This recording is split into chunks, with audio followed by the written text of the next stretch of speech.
नमस्कार। अपने नियत समय में मैं आपके पास वही मोटिवेशन स्टोरीज़ लेके आ गई हूँ। सबसे पहले मैं अपना परिचय दे दूँ। मैं डॉक्टर मंजू जैन, मेरा आपको नमस्कार है। Retired associate professor from saint degree college Kanpur. मेरा पिछले कई महीनों से यही रूटीन चल रहा है कि मैं अपने पिटारे में से, कहानी के पिटारों में से एक कहानी आपको रोज़ प्रेषित करती हूँ और उम्मीद है कि आपको अच्छी लगती होगी। आपको अपने बच्चों के लिए या अपने युवा लोगों के लिए चाहिए हो तो उन्हें ज़रूर कहानियाँ सुनाइए, क्योंकि यही कहानी सुन कर के हम सब बड़े हुए हैं।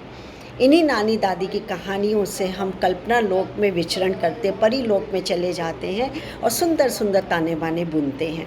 और आज भी यही सीख करने वाली कहानियाँ जो हम लोग सुनते चले आए हैं और हम लोग की किताबों में होता था कि इससे क्या शिक्षा मिलती है, ये मॉरल इससे क्या मिलता है, तो यही करके हम बड़े बड़े हुए हैं। और आज भी हम उन्हीं मॉरल स्टोरीज़ का फॉलो करते हैं और सही मार्ग का चुनाव करते हैं। कभी अपने मार्ग से विचलित नहीं होते और कभी भी विपरीत परिस्थितियां होती हैं तो हम सही मार्ग का ही चुनाव करते हैं। तो बहुत इजी है ये सीख भरी कहानियों की सीख लेना, बहुत ही सरल है। तो आज मैंने एक कहानी का निकाला है, चुनाव किया है और उसका नाम है नई बकरियाँ। ठीक है, बकरियाँ। तो एक क्या है, गांव में एक लकड़हारा रहता था और गडेरिया भी, दोनों साथ साथ रहते थे।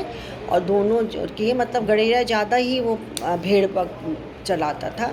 उसके पास ढेर सारी भेड़ें भी थी और वो भेड़ रोज़ चराता था। अब आप पूछेंगे कि आपने बताया तो नई बकरियां और सुना रही हैं भेड़ों की कहानी।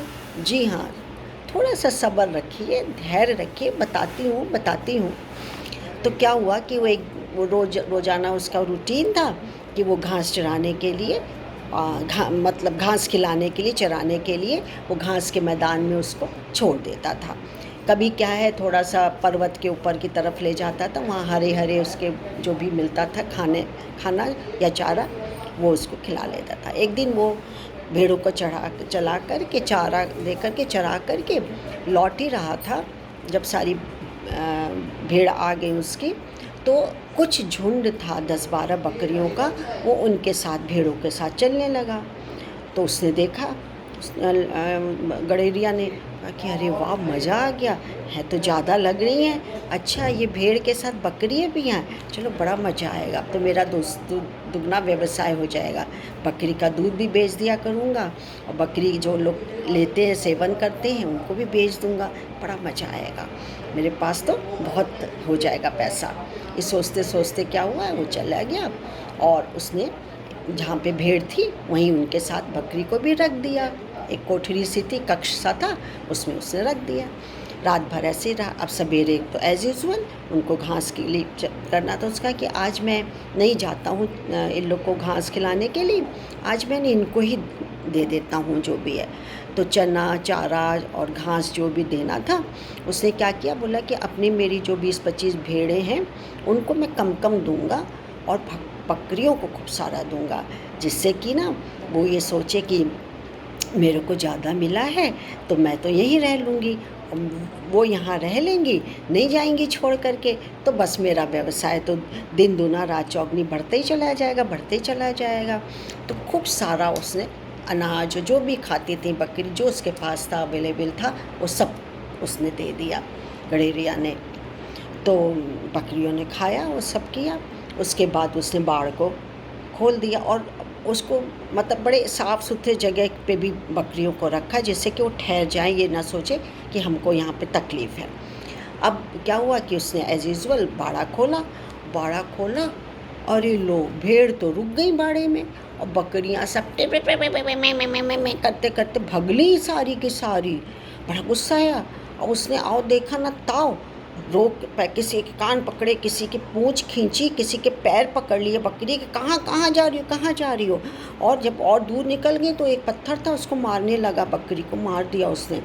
तो दूर जाके बकरी बोली, कितने एहसान फरोश हो तुम, जो अपनी पली हुई भेड़ों का ध्यान नहीं रख रहा है, तो कल को और भेड़ बकरियां कोई आ जाएंगी तो हम रुकेंगे तो हमारी भी ये दुर्दशा होगी। और तो और 2 घंटे 4 घंटे पहले तो सिर पे हाथ फेर रहे थे, दुलार कर रहे थे, अच्छा अच्छा चारा दे रहे थे, अच्छी जगह साफ़ सुथरी जगह दी, और आज तुम पत्थर फेंक रहे हो। तुम्हारा ईमान क्या है? क्या है तुम्हारा ज़मीर ईमान क्या है? कुछ नहीं है। तुम बेपेंदी के लोटे हो। बस करके वो सब फुर्र हो गई, जैसे लगा कि पंख लग गए हों, सब भाग ली उन्होंने। अब जो की है गडेरिया और उसके लकड़हारे दोस्त को ये ख्याल आया कि ये तो बहुत भारी गलती हो गई है। तो बच्चों, कहानी का समापन हो चुका है। सीख आपको अपने आप मिल गई होगी कि अपनों का साथ कभी मत छोड़ें, आप दूसरों का भी साथ दें। हमारा तो कल्चर ही है अतिथि देवो भव, तो अतिथि की तरह थी, लेकिन उसी समय वो चेत जाता कि हम अपनी भेड़ों को ही ले जाएंगे, बकरियों को छोड़ देंगे तो कुछ नहीं होता। एक तो उसके मन में लालच था, और लालच को देखते हुए उसने अपनों को नहीं समझा, तिलांजलि दे दी, अपनों का तिरस्कार कर दिया, और बकरियों का लालच में कि व्यवसाय बढ़ेगा इसलिए उनको मोटा ताजा करने लगा। ये बात बहुत गलत है। तो साथियों, युवाओं, बच्चों, अपनों का साथ दीजिए, और कोई भी आपके सामने ऐसा हो, चुनौतीपूर्ण स्थिति हो, तो आप सबका बराबर बंटवारा करिए, चाहे इतना लोगों के पास आए, लेकिन बराबर बंटवारा करिए। यही सीख देना था। तो आज के लिए मैं ख़त्म करती हूँ यहीं पर अपनी कहानी, मोटिवेशन स्टोरीज़, और कल फिर एक नई सोच के साथ, एक नई अच्छी कहानी के साथ मैं आऊँगी। तब तक के लिए मुझे आज्ञा दीजिए। नमस्कार एंड थैंक यू।